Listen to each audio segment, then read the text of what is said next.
What's on, everyone? Jeremy here from The Quartering with just some horrible news. I'm sure you've seen the title and you feel like, Jeremy, I just can't take any more winning. You're exhausted from the winning, and I understand that. And I'm not here to make your life more difficult and provide more winning. I'm just here to offer you a place to, leave a like on the video and to grab some coffee and cope with me and the rest of everyone else who keeps winning, as there is a report now that CBS has sent The Late Show into reruns without notice far earlier than usual, with 0 new episodes on their schedule. Did they just quiet fire Stephen Colbert? Now, I assume by the time this video drops, maybe Colbert or CBS will respond to this, but it certainly looks like his show's been pulled, at least at a time in which there were no plans to have it pulled. And I'm pretty happy about it. Let's take a look. But a huge shout out to everyone who has gone to my store over on Amazon, our coffee company. Our entire lineup is now available on Amazon, whether it's our Blackberry Cream or Tiger's Blood, which I highly recommend. Look, there's only 6 left of the Tiger's Blood. They're just selling out fast. The Blackberry Cream, our fall roasts are in. The Maple Cream and Spiked Jack-o'-lantern, all in whole bean and ground, as well as all of our non-flavored, our decaf, our double calf, K-Cups. If you've purchased something, please come back to the item you purchased and leave a review. I absolutely would love to get this over, 2,000 reviews. And so you just come back to the item and scroll down, write a custom review. That would be amazing. Really, really helpful. But I'll leave a link in the description below. Pick up some of our coffee, free next day shipping. CBS sends The Late Show into reruns. By the way, it supports the show, so that'll be great. With no new episodes on the schedule, The Late Show will air. Late Show with Stephen Colbert is going into reruns with no confirmation on when the show will even return. It seems like The Late Show's first fall hiatus has arrived sooner than expected. Just a few weeks into season 10's run, CBS is sending The Late Show into reruns with no new episodes of the late night series coming for the week of October 6th. That's this whole week. A week-long hiatus is nothing new for The Late Show, as the series typically takes a week off, but before Thanksgiving. We've just gotten a little used to seeing some of these breaks take place closer to the middle or the end of October rather than the early part of the month.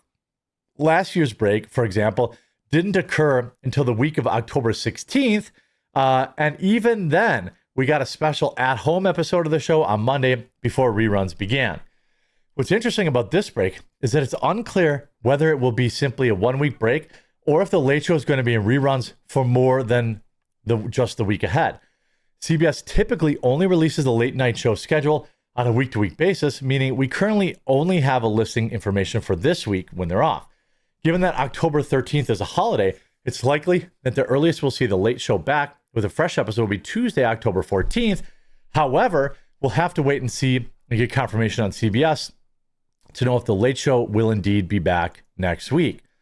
As for this week, CBS has lined up a week of encore episodes set up to air across this week. Well, it's not quite the same as new episodes, which bring us fun. So this person is obviously, this website's all about late night show hosts. It's pro late night show host.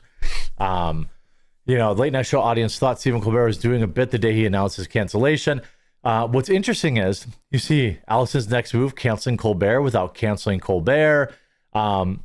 It seems plausible. Obviously, we would have to get some sort of, comment or more information from them. But this comes just 17 hours after Colbert gaining blast for spreading more fake news. Jimmy Kimmel lied and got away with it. Now Kimmel had to sweat for days. Kimmel had to sweat for a few days after ABC briefly suspended him for falsely accusing MAGA of assassinating Charlie Kirk. Kimmel was returned a week later to endless media fawning and, for a spell, higher ratings. Now it's Colbert's turn. The far-left host uses The Late Show as a DNC pulpit, sometimes literally. Both he and Kimmel hosted President Joe Biden fundraisers last year before the elderly man bowed out of the race without admitting to his cognitive decline. Colbert is trying to deflect the government shutdown and blame Democrats. He's an activist first and foremost, so it's no longer his job to speak the truth to power nor to make us howl. That's not his prime directive. By the way, this is from Hollywood in Toto. So he attempted to call Vice President J.D. Vance a liar last Thursday's telecast because Vance insists that Democrats want illegal immigrants to get health care coverage. Where would he get that idea? Well, here we go. Raise your hand if your government plan would provide coverage for undocumented immigrants. Okay. Every single one of them. Quote, no one is proposing that. That's not true, right? TV peoples, Colbert said, queuing up the far-left talkers at CNN and MSNBC to back up his claim. Yeah, and if you're going to just completely make up stupid fear-mongering arguments, at least you can make them fun. Ladies and gentlemen, the Democrats are spending trillions of dollars so they can Jurassic Park your children. It's shocking. They're going to trap your children in amber and suck out the baby blood and then turn your children into little T-Rexes. Well, the baby's blood thing is a little bit closer than he probably anticipated. However, if you can find a laugh in a good rant, good luck. All those writers, so few actual jokes. Imagine the money being burned in the process. More importantly, it's not true. CNN's Scott Jennings and friends brought the receipts via X. Here you have. Don't forget, North Carolina, whose state website explicitly advertises emergency Medicaid services for illegal immigrants. They even put it in bold so illegals know they can get free health care. How stupid does Chuck Schumer think people are? He said anyone can apply for emergency Medicaid no matter their immigration status. Oh, and how about this from Carolyn Levitt? Under the Biden administration, illegal aliens were absolutely receiving taxpayer-funded health care benefits. In fact, in fiscal year 2024, Medicaid costs for emergency services for illegal immigrants skyrocketed by 142% from the previous year to $9.1 billion. That's $9.1 billion. You could probably do a lot of good for American citizens with that kind of money. That's 9.1 billion taxpayer dollars that were going to emergency services for illegals. Between President Trump's last full fiscal year under his first administration and Joe Biden's last full fiscal year, Medicaid spending on emergency services for illegal immigrants nearly tripled. So when an illegal alien goes to the emergency room, who's paying for it? The American taxpayer. Oops. Oops. The Maine Safety Net Hospital in Denver had to turn away patients due to the massive influx of illegal immigrants into the community. And UC Health Hospitals in 2024 reported their system was under stress from an increasing number of migrants. As a result, according to the head of emergency departments and urgent cares across the hospital system, quote, access is impeded for everyone. These are healthcare professionals who dealt with this directly. So, nice try. Of course, and here's Alex Pfeffer, new health insurance option for undocumented immigrants over 65. This is from New York. U.S. taxpayers foot $324 million annual health care bill for illegal aliens. 31.6 million Americans don't even have health care insurance. If you don't believe them, what about California Representative Maxine Waters, a Democratic stalwart? The 87-year-old gave up the game last week, destroying Colbert's argument in the process when she just admitted it outright. More importantly, this is why the left and the media, but we repeat ourselves, melted down over Kimmel's suspension and Colbert's slow motion cancellation. They need late night talkers to push partisan talking points and, when required, spin the news to help Democrats. Late night liberals have lied about the Portland attacks, Russian collusion hoax, the quote, very fine people hoax. The media elites won't fact check them. Entertainment news sites regurgitate their talking points uncritically. And if late night host isn't sufficiently liberal, legacy media outlets won't let them have it. There's no impetus for Colbert and company to stop spreading fake news. In fact, it's rewarded.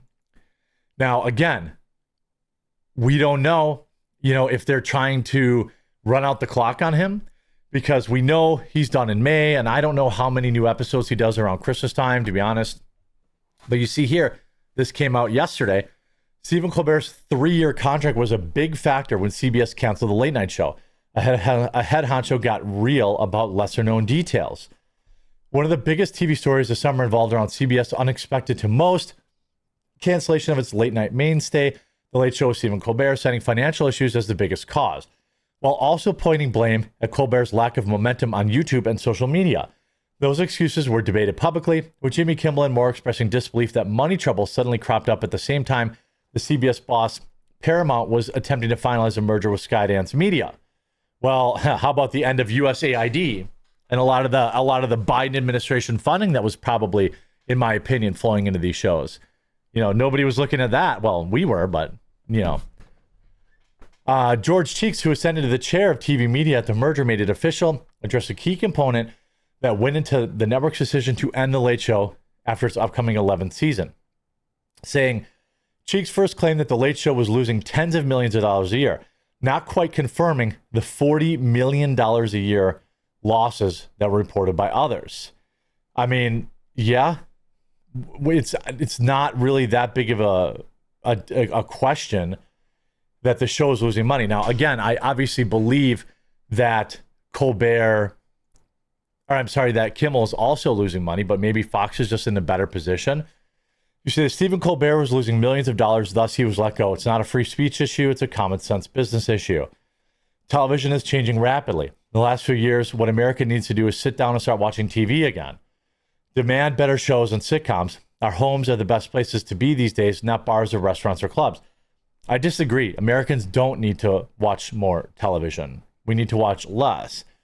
You see, yeah, it was a 3-year contract, not the fact that he was losing $40 million a year.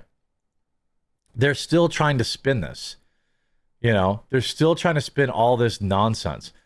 The financial model for broadcast TV is failing. It depends on your eyeballs watching ads. However, if you're using a DVR to record or later skip those ads, now we're getting more cheap reality shows because shows and sports are where you can't avoid the ads because you don't want to miss anything. It's very weird. Colbert peaked very obviously. If I want to go to the Cinema Blend article itself, let's see if I can find it here. Because it looked like that, let's see. I was trying to find the original article. It doesn't look like exactly, I can't find it. Interesting. Yahoo aggregated this from thin air. I don't know. They use the same sources as, this was written Monday, October 6th. So it was written yesterday on Cinema Blend. But it's interesting. Here we go. They're regurgitating this article from back in September, it looks like. We were at a period from a production standpoint where every year seasonally, this is when we negotiate new deals for writers and producers. In addition, this is going to be the 3rd season of Colbert's 3-year deal. So in order to do those deals, we're going to have to change the terms from what they were traditionally are. September to August, September to May. It was incumbent upon us to make it clear to Stephen and his reps that this is where we were. I mean, they didn't want to give him a 3-year deal because they didn't want to lose, money for another 3 years. And now they've mysteriously pulled his show in the first week of October. Will it be back? I assume. I mean, they have to pay him until May anyway, but there could be more coming out on this later. And keep it locked in here. Check out our coffee, link in the description, and we'll talk to you again real soon.